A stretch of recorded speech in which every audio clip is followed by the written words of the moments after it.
ਏਕੰਕਾਰ ਸਤਿਗੁਰੂ ਤੈ ਪ੍ਰਸਾਦ ਸਚ ਹੋਏ ਵਾਹਿਗੁਰੂ ਜੀ ਕੀ ਫਤਿਹ ਵਿਘਨ ਵਿਨਾਸ਼ਨ ਸੋਏ.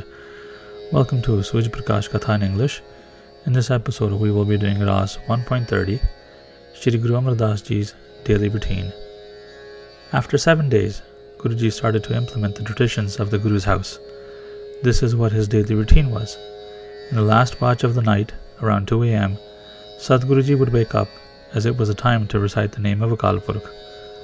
Bhai Balluji would go to the Byas river to get water for Guruji's bath. Guruji would wash his hair and white beard with yogurt. Bhai Ballu would rub vatana, mixture made with sandalwood paste, turmeric and other herbs, onto Guruji's body and wash it away with water. Guruji would then put on his clothes. Guruji would place a tilak, mark on his forehead, made of sandalwood paste. He would put it on his forehead and sit down on his singhasan. He would immerse himself into his true self and connect with Akal Purkh in pure bliss. He would go into samadhi. This was who yogis, Brahma, Shivaji and Vishnu would worship. Guruji would keep his eyes closed and remain in samadhi till the sun would rise. Once the sun would rise, Guruji would ascend his singhasan in sangat. The Rababis would come and sing Shabad Kirtan. They would sing different reeds in different rags. Guruji would listen to the Kirtan and be in bliss. The Kirtan was as though peacock singing, seeing the clouds. The glory of Guru Amardas Ji was just as the glory of Guru Nanak Dev Ji and Guru Angad Dev Ji. Guruji blessed the Sangat with happiness, just as the elder Gurus did. The Sangat would do Simran and say Tan from their mouths. The Sangat was attached to Guruji in a deep bond of love. It was a time of Amrit Vela, and the Sikhs were focused onto the feet of Guru Amardas Ji. Guruji would shower them with the ambrosial nectar of immortality by speaking to them. The fortunate ones were able to come to the Guru at this hour in the morning. This was a time when great gifts were received. It was as though the waves in the ocean were delivering its pearls and gems at this time. By being in the company of Guruji, the Sangat would receive great virtues. Guruji would release them from the cycle of birth and death. During this time, their heart would be filled with love, and they would say Satnam. They would see the world as false and as a myth when they would connect with the true name of Akal Purkh at this time. As the morning would progress into day, the Sangat would come to meet Guruji. Guruji's face was radiance. Guruji's radiance was amazing for everyone to witness. Guruji's form was pure and calm. Everyone would be at peace once they would meet him. Guruji was very old. It was the third incarnation of the Guru. The Sikhs would visit and make both their life on earth and afterlife a success. They would bow and sit next to Guruji. Their hearts would be filled with joy when they were in his presence. The Sikhs that wished to be one with Akal Purkh, Guruji would be extremely happy with them and love them more. He would grant them their wish to be one with Akal Purkh. He would give them Brahm Gyaan. Guruji would give them wisdom as to how they can achieve the Paramanand. By following this path, Simran would become their most favorite task and their egos would be destroyed. The people that came to ask for worldly things and money, Guruji would give them what they desired as well, since this was the Guru's duty. Those people only liked to spend money for pleasurable things. The ones that were in love with the path to Parmeshwar, Guruji would speak to them with great love and help them become one with Akal Purkh Hari. The ones who came to ask for sons and wealth, their desires were fulfilled, but they were not in the love bonds with Guruji. In this way, Guruji would hold court till noon. When the langar would be ready, the langari would come and announce the langar. Guruji and the Sangat would get up and then have langar. The Sangat would wash Guruji's feet and everyone would go have langar together. There was no concern of caste or creed.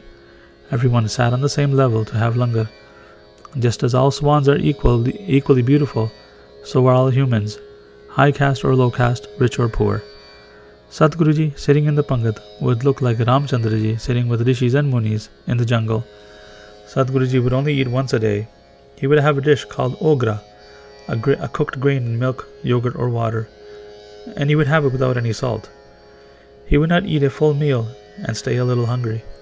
The rest of the Sangat ate without great tasting langar to their heart's content. Many types of dishes would be prepared, which would make the Sangat very happy. When the first Pangat was done eating, they would get up and leave. The second group would then come and have langar. In the evening, Guruji would hold another diwan. He would come and sit on his throne. There was a Pandit by the name of Kesho Gopal that would come, with whom Guruji formed a great relationship with. Kesho Gopal wished to do Katha and Sangat to impress Guruji and attain to the oneness of Akal Purkh. Guruji sensed his wishes and asked him to start doing Katha and Sangat. Kesho Gopal was a scholar of many forms of knowledge. He would do Katha of history and other knowledge. Guruji and the Sangat would listen to his Katha with great love and attention. After the Katha, the Rubabis would come and perform Kirtan. They would sing in different rags and ragnis. The evening divan would run for 3 hours, and everyone would listen with full attention. They would listen and do the Simran of Satnam in their hearts and out loud. After the divan, Guruji would go to bed and complete the day in this manner. Seeing the Guru's routine, one's sins would run away. Guruji would wear white and light clothes. He would only keep one set of clothes and wash and wear it every day. He wouldn't keep another set of clothes in the house. When his set of clothes would go old, only then would he get another set made. They would be white and simple as well. He would give his old clothes to the poor and not keep them for anything. The langar that was made was also new every day. Nothing was stored overnight. The faith that Akal Purkh will provide food every day was a solid faith that Guruji instilled into the hearts of everyone. It is only Akal Purkh that provides for all. Whatever food and grains that would come on a daily basis would be cooked. They would all be cooked. The Sikh Sangat, rich or poor, would eat to their heart's content. Whatever langar was left over was distributed out to everyone and to the needy.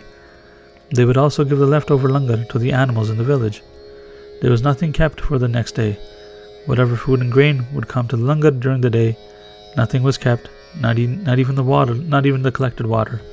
All the pots and pans would be washed and placed upside down. Just as birds and dervishes never gather anything, that is how it was in Guruji's langar. Birds and dervishes find new food to eat every day and to not store anything. They lived under the will of Akal Purkh. The remaining langar, even after given to the animals, was then put into the Byas river. Extra clothes were not kept as well. This is how Guruji's ways were. The Sikhs would say Waheguru from their mouths, and upon meeting one another, they would greet each other with Peri Perna Sadguru. I touch thy feet, O Sadguru. Seeing these new traditions that Guruji had started, the people of the world were jealous and angry. Some people would talk bad about the new ways of the house of the Guru. The fools did not know that this was the way to salvation and prosperity. In Kal Yuga, the way to Mukti is only Bhakti. Guruji started these traditions, which were inclusive to all castes. He would say, whoever believes in the ashrams and comes to the Guru's darbar, they will need to first sit in the pangat and eat langar with all of the other castes. Sitting on the same level, only then they are allowed to see me and sit in the Guru's court. The people that believed that the purity of the food is only maintained by the food made by the higher castes, they were not allowed to visit the Guru and had to return without seeing him. The ones that did not recognize the 4 ashrams and the 4 castes, only they were allowed to see Guruji. They ate langar and met Guruji. The Sikhs of the Guru brought food every day with love. There was never a shortage, and everyone ate as much as they wanted to. The news of the Guru's ways spread far and wide. Hearing the glories of the Guru, Sikhs came from faraway lands. Sikhs from the time of Guru Nanak Dev Ji came to visit Guru Amardas Ji. The Sikhs that knew about the glories of Guru Angad Dev Ji also came to visit Guruji. Everyone came, recognizing the 3rd incarnation of the Guru. Whatever wishes they had in their hearts, they would come true, without them saying it. People that came with money and gifts, only 1 day's worth of cost was kept. The rest was given back to them. Nothing was stored or treasured. They would beg for Guruji to accept their money, but if it was not needed for the day, it was not kept. The glory of Guruji grew by the day. The radiance of Bhakti spread far and wide. More and more Sikhs were now immersing into the Bhakti of Akal Purkh. Many Sikhs began to live with Guruji and achieve many powers and miraculous abilities. They would serve the Guru's feet with great love and devotion, and did Simran of Satnam day and night. Many Sikhs came and settled in Gondwal and made new houses for themselves. Many new businesses and shops were set up as well. Everyone made a good living, and there was no shortage of anything. there was no illness, only happiness and peace that everyone lived in. And that is the end of the chapter. Waheguru Ji Ka Khalsa, Waheguru Ji Ki Fateh.